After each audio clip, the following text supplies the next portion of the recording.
আমি মনে করি ডক্টর ইউনূসের উচিত হবে দ্রুত এসে এই ছাত্র উপদেষ্টাদেরকে তার ক্যাবিনেট থেকে বের করে দেওয়া। এখন কিন্তু অনেকে গেছে শুনি সমন্বয়কদের গোনার সময় নাই। বিএনপির এই দাবি ১-১১ ইঙ্গিত বহন করে কিভাবে প্রমাণ করুক তো উনি। নির্বাচন যত ঘনে আসবে তত এই দ্বন্দ্বগুলো স্পষ্ট হতে থাকবে। সার্জিসের একটা ভিডিও দেখি, প্রায় বঙ্গবন্ধু আমার বঙ্গবন্ধু নামে ভাষণ দিচ্ছেন, দিতে গলার রগ প্রায় ছিঁড়ে গেছিল। একজন লোক আওয়ামী লীগ করছে, অতএব সে অচ্যুত হয়ে গেছে।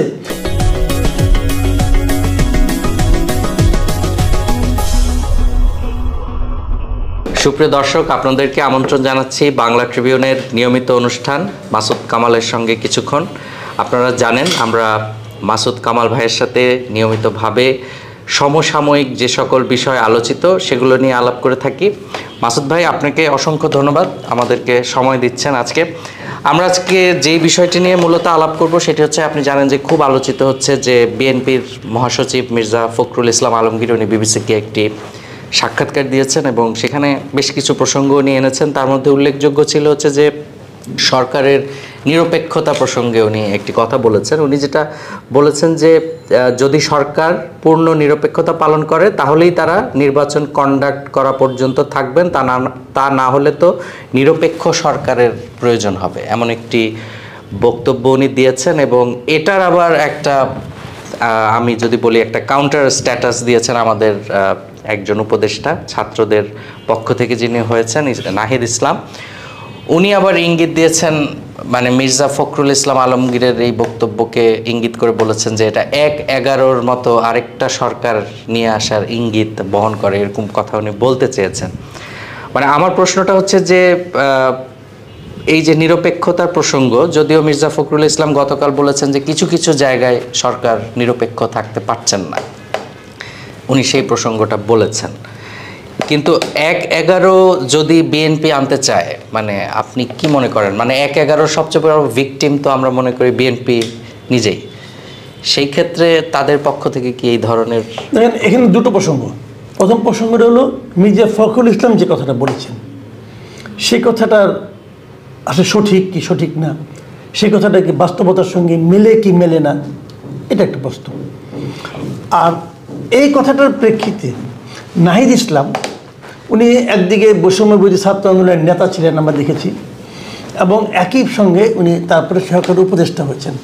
উপদেষ্টা হওয়া মানে এই অন্তর্বর্তীকালীন সরকারের উনি একটা পার্ট হয়েছেন।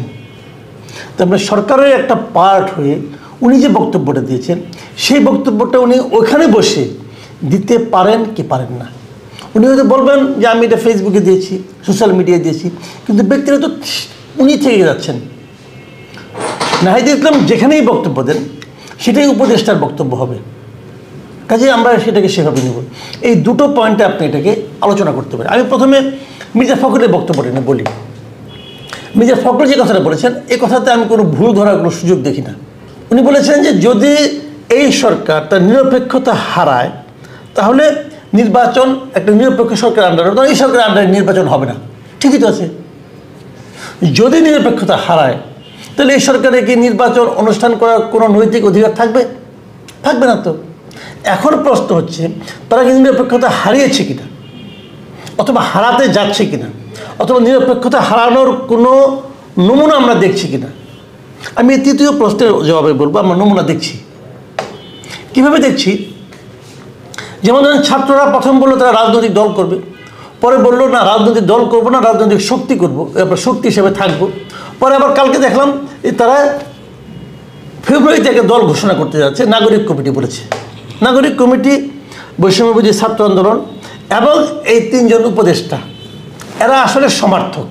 তাদের প্রত্যেকটা কর্মকাণ্ডে আমরা দেখেছি তারা একই ধরনের আওয়াজ করে, একজনের কথা আরেকজনের ইকো হয়, এবং এটা দেখতে বুঝতে কারো কোনো অসুবিধা হচ্ছে না।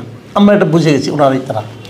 এখন তার মানে তারা আগামী নির্বাচনে অংশ নিতে যাচ্ছে, এটা মোটামুটি স্পষ্ট হয়ে গেছে।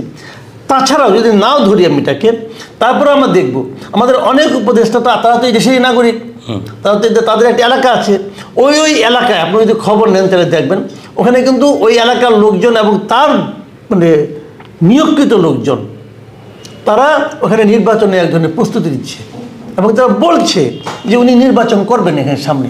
কেউ না বুঝলেও আমরা আপনার প্রয়োজন বুঝি, আর তাই তো অত্যাধুনিক ফিচার সম্বলিত বিভিন্ন সাইজ আর কালারের 250-টিরও বেশি ডিজাইন অপশন নিয়ে ওয়ালটন স্মার্ট ফ্রিজ, বোঝে আপনার প্রয়োজন। নাহিদ ইসলামের স্ট্যাটাসের প্রেক্ষিতে সজীব ভুঁইয়া কিন্তু একটা স্ট্যাটাস দিয়েছিল এবং সেখানে উনি বলেছেন যে যারা নাকি নির্বাচন করে তারা উপদেষ্টা পদ থেকে পদত্যাগ করে নির্বাচন, যদি কেউ করে পদত্যাগ করে করবে। এই কথা একদমই অর্থহীন। এটা হাসিনা আমল, আমার ওনার কথা শুনে মনে হয়েছে কি যে আমি বোধহয় হাসিনা আমলের কথা শুনতেছি। কেমন যে উনি ধরেন আপনার নির্বাচনের নমিনেশন পেপার সাবমিট করার আগ পর্যন্ত উপদেষ্টা থাকলেন, তারপরে এখান থেকে পদত্যাগ করে যে নমিনেশন পেপার সাবমিট করলেন, এই করে যেন উনি এখানে ফিল্ড ওয়ার্ক করলেন ওনার এই পদকে করে পুঁজি করে। তো এটা তো হলো না, এটা তো তত্ত্বাবধায়ক গভর্নমেন্টের ফরম্যাটের মধ্যে পড়ে না। তত্ত্বাবধায়ক গভর্নমেন্টের ফরম্যাটটা কী আসলে? সেটা হলো এমন একটা সরকার থাকবে নির্বাচনের সময় যারা নিজেরা নির্বাচনে প্রত্যক্ষ অথবা পরোক্ষভাবে অংশগ্রহণ করবে না। তো সেই ফরম্যাট তো থাকতেছে না। কাজেই মির্জা ফখরুলের আশঙ্কা আমি সাপোর্ট করি, মির্জা ফখরুলের আশঙ্কা সঠিক। এখন এর জবাব দিতে যে নাহিদ ইসলাম যা লিখেছেন তার ফেসবুকে, সেটা আমি মনে করি এটা খুবই একটা আপত্তিকর বক্তব্য। উনি কী লিখেছেন আমি এটা পড়ে শুনি আপনাকে, যে বিএনপির মহাসচিবের নিরপেক্ষ সরকারের দাবি মূলত আরেকটা 1-11 সরকার গঠনের ইঙ্গিত বহন করে। বিএনপির এই দাবি 1-11 ইঙ্গিত বহন করে কিভাবে? প্রমাণ করুক তো উনি। নিরপেক্ষ সরকার উনি চাইতে পারেন না। উনি একই সঙ্গে দুটো কথা বলেছেন যে যদি আপনারা এই আচরণই করতে থাকেন তাহলে আপনাদের নিরপেক্ষতা প্রশ্নবিদ্ধ হবে, তাহলে আপনি নিরপেক্ষ থাকেন। তো এইটা 1-11 সরকারকে মানে গঠনের ইঙ্গিতটা কীভাবে করলো এটা আমার কাছে ক্লিয়ার না। এবং 1-11 করে যে কথা আপনিও বললেন যে বিএনপির লাভ কী? বিএনপিতে কোনো লাভ নাই। কাজেই এই কথাটা ওই চেয়ারে বসে নাহিদ ইসলাম বলতে পারে কিনা এটা নিয়ে আমার আপত্তি আছে, ঘোরতর সন্দেহ আছে। আমি বরং নাহিদ ইসলামের বক্তব্যের একটা সবচেয়ে যে জিনিসটা খারাপ দিক দেখি সেটা হলো, আমি তো মনে করি এই কথা বলার মাধ্যমে উনি নিজেই একটা 1-11 সরকারকে ইনভাইট করতেছেন। আপনি দেখবেন এর আগে কিন্তু উনি বলেছেন এই ওনার ইয়েতে স্ট্যাটাসে কিন্তু আছে যে আর্মির সঙ্গে মানে 5ই আগস্টের পরে আর্মির সঙ্গে এই বিএনপি সহ রাজনৈতিক দলগুলো বসে একটা মানে আর্মি নির্ভর একটা সরকার গঠনের পায়তারা করছিল, ছাত্ররা সেটাকে বাধা দিয়েছে, অমুক তমুক। তার মানে কি এগুলি বলার মাধ্যমে উনি কিন্তু ওনার স্ট্যাটাসের মাধ্যমে আর্মিকে একটা পার্টি হিসেবে দাঁড় করে দিয়েছে, জনগণের বিপরীতে একটা পার্টি হিসেবে দাঁড় করে দিয়েছে আর্মিকে। মানে ওনাদের কাউকে পছন্দ হচ্ছে না, আর্মিও পছন্দ হচ্ছে না, বিএনপিকেও পছন্দ হচ্ছে না, কাউকে পছন্দ হচ্ছে না। কিন্তু ওই মিটিংয়ে তো জামাতও ছিল, উনি জামাতের কথা কিন্তু বলে না, বিএনপির কথা বলতেছে। তো এইগুলি বলার মাধ্যমে হয়েছে কি উনি আর্মিকে একটা পার্টি বানিয়ে দিচ্ছেন। এটা রিস্কি, আমি মনে করি উনি খুবই রিস্কি গেম খেলছেন। কিন্তু এই যে পাল্টা বক্তব্য উনি দিলেন, এতে কি আপনার মনে হয় যে বিএনপি এবং ছাত্রদের মধ্যে একটা মুখোমুখি দ্বন্দ্ব সামনে আরও প্রকট হবে? নির্বাচন যত ঘনে আসবে তত এই দ্বন্দ্বগুলো স্পষ্ট হতে থাকবে।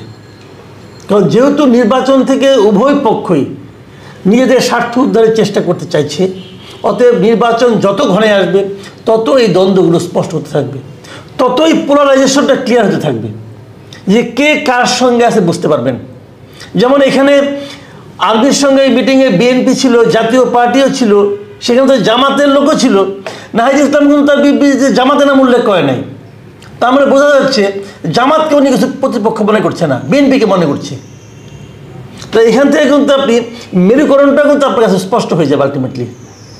এবং ওনাদেরকে আগে তো অনেকে বলেছে, এখন আরও বলার আরও ভিত্তি উনি তৈরি করে দিলেন যে ওনারা আসলে কার লোক, ওনারা কার হয়ে খেলতে চাচ্ছেন, এটাও এখানে ক্লিয়ার হয়ে যাচ্ছে। আরেকটা প্রসঙ্গ উনি স্ট্যাটাসের মধ্যে বলেছেন, সেটা হচ্ছে যে সরকারি বিভিন্ন গুরুত্বপূর্ণ দায়িত্ব যেমন পুলিশের আইজিপি এবং আদালতে বিএনপি তাদের লোক মানে বিএনপির লোকই বসানো হয়েছে সরাসরি, এরকম একটি কথা ওনার স্ট্যাটাসের মধ্যে আছে। তাহলে এই নিয়োগগুলো তো সরকারের মানে আমি যদি বলি যে 5ই আগস্ট থেকে তো 8ই আগস্ট পর্যন্ত সেই নিয়োগগুলো তো আসলে ইউনূস মানে ডক্টর ইউনূস সরকারের ইয়েতে যায় না, মানে তারা তো আর এই নিয়োগটা দেয়নি। তাহলে এর মাঝখানে কি উনি বলতে চাচ্ছেন যে বিএনপি তাদেরকে বসিয়ে দিয়েছে, এরকম কোনো ইঙ্গিত কি তিনি? বললাম তো, এই স্ট্যাটাসের মাধ্যমে এটা একটা টোটালি একটা পলিটিক্যাল স্ট্যাটাস হয়েছে। এই স্ট্যাটাসের মাধ্যমে নাহিদ ইসলাম প্রমাণ করেছেন যে উনি একজন রাজনৈতিক ব্যক্তিত্ব, উনি কোনো অরাজনৈতিক সরকারের সদস্য নন, উনি এটা প্রমাণ করেছেন। আর অরাজনৈতিক সরকার একজন রাজনৈতিক ব্যক্তিত্বকে তার মধ্যে রাখবে কি না এটা তাদের ব্যাপার। আমি মনে করি ডক্টর ইউনূসের উচিত হবে দ্রুত এসে এই ছাত্র উপদেষ্টাদেরকে তার ক্যাবিনেট থেকে বের করে দেওয়া, এটা আমি মনে করি এটা উচিত হবে না। দেখেন, আমি একটা কথা বলি, এই কথা বলার মাধ্যমে উনি আসলে কাকে ব্লেম করলেন? স্বরাষ্ট্র মন্ত্রণালয়কে ব্লেম করলেন। স্বরাষ্ট্রমন্ত্রী কি বিএনপি লোক? সে কি বিএনপি করে? ধরলাম বিএনপি লোক, তারপরে আমি ধরলাম বিএনপি লোক। কিন্তু যেই সময় নিয়োগটা হয়েছে ওই সময় তো আসলে কোনো সরকার ছিল না, এই সরকারই ছিল, এই সরকারই ছিল। শপথ নেয় নাই তো তখন? কোনটা? না না না, এই আইজিপি কে, মানে প্রথম যে আইজিপি প্রথম আইজিপি, এই আইজিপি নিয়ে এসে বলছে। আচ্ছা, এআইজি বাহারুল ইসলামকে নিয়ে বলা হয়েছে। তো এআইজিপি হ্যাঁ ছিল, আমি ভাবলাম বিএনপি লোক হইতে পারে, আমি ধরেছি বিএনপির লোক। কিন্তু কোশ্চেনটা হলো, আপনি আওয়ামী লীগের লোক রাখবেন না, আপনি বিএনপির লোক রাখবেন না, আপনি কাকে আনবেন? আপনি একটা স্টুডেন্ট লিডারকে নিয়ে বানাবেন, ওই কি বলে আইজিপি বানাবেন, এটা হবে? আবার যে স্টুডেন্ট লিডার আনবেন সে তো জামাতের লোক হইতে পারে, তাহলে জামাতের লোক তখন কোনো সমস্যা হবে না। ভাই, দেশটা তো ছোট, এই দেশের সবাই পলিটিক্যাল, কেউ কোনো না কোনো পার্টির সঙ্গে অ্যাফিলিয়েটেড। তো আপনি যাকে আনবেন